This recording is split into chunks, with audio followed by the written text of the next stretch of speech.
Hey everybody, we are going to talk about recombinant DNA technology in this lecture. This lecture has been broken up into 5 parts. Now at the end of this lecture, you should all be able to describe recombinant DNA, list the uses for recombinant DNA technology. You should be able to identify the steps used for cloning and also to describe the theory of every step in cloning. Describe the use of restriction endonucleases in recombinant DNA technology. List examples of recombinant DNA technology. Describe gene therapy and discuss any concerns that recombinant DNA technology raises. Now, recombinant DNA technology. What is recombinant DNA technology? Well, recombinant DNA is when you combine the DNA from 2 different things. So, for example, if right here you had human DNA and here you had DNA from, let's say, a kiwi. That would be an example of recombinant DNA. You're recombining DNA from 2 sources. Now, the result of recombinant DNA would be recombinant protein. So your DNA, remember, you use your DNA to make messenger RNA. Your messenger RNA is translated into protein. So if your original DNA is recombinant DNA, what you would make after translation is a recombinant protein. So a protein that is made from DNA from 2 separate sources. Now, what the key for recombinant DNA technology is something called restriction endonucleases or restriction enzymes. And basically what restriction endonucleases are, they are molecular scissors. These are enzymes that will go in and cut DNA at very specific sequences. And without restriction endonucleases, we would not have recombinant DNA technology. So how do we use recombinant DNA technology? We use it in so many different ways. It can be used to generate hybrid plants, such as this example here with some hybrid strawberries. You get a blue strawberry here. You can use it to generate fluorescing bacteria like this right here. You can add a fluorescent marker into bacteria. It makes it easy to look for things. There's so many uses of recombinant technology, genetic engineering.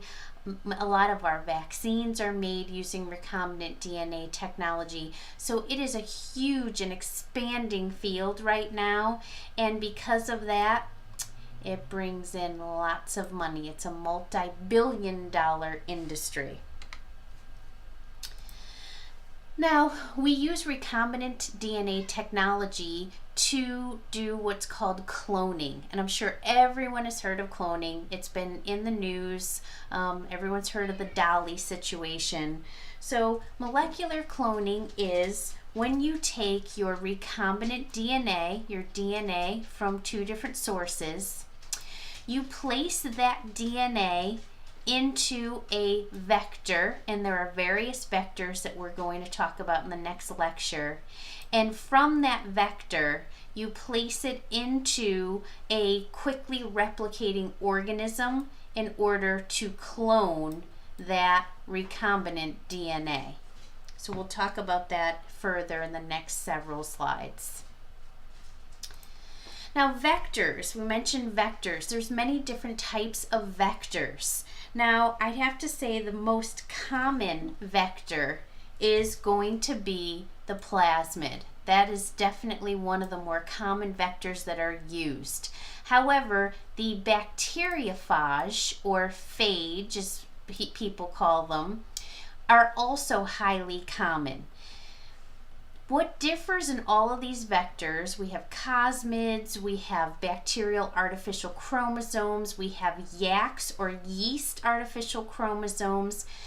How they differ is what host cell they're put in, and you can see most of them are put into E. coli, the bacterium Escherichia coli.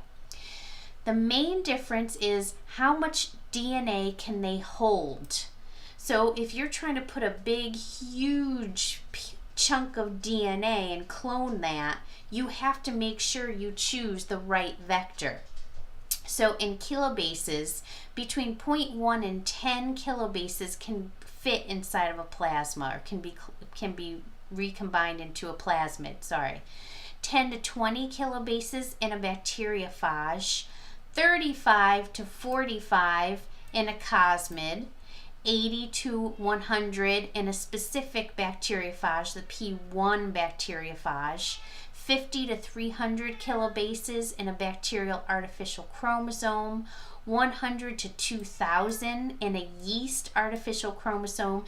So how you design these, it depends on what the size of your insert. You're going to then choose the appropriate vector. But for most utilizations, the plasmid and the bacteriophage are used. So the common features of your cloning vectors, we're going to go over this pretty quickly.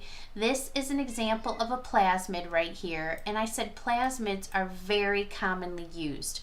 Why are plasmids very commonly used? Well, plasmids have an origin of replication. You want to be able to replicate your recombinant DNA.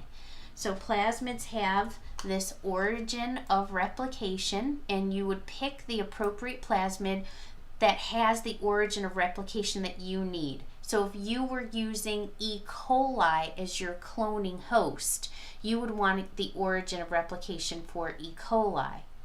Plasmids also have resistance genes, antibiotic resistance genes. This one is ampicillin resistance. Plasmids also have what's called a multiple cloning site. So in this multiple cloning site, there are sequences for specific restriction enzymes. And in this example, it's HinD3, PST1, EcoR1, SAL1, BAMH1, and KPN1. So the fact that plasmids have an origin of replication, a selectable marker such as an antibiotic resistance gene, and these cloning sites make them very good vectors for cloning.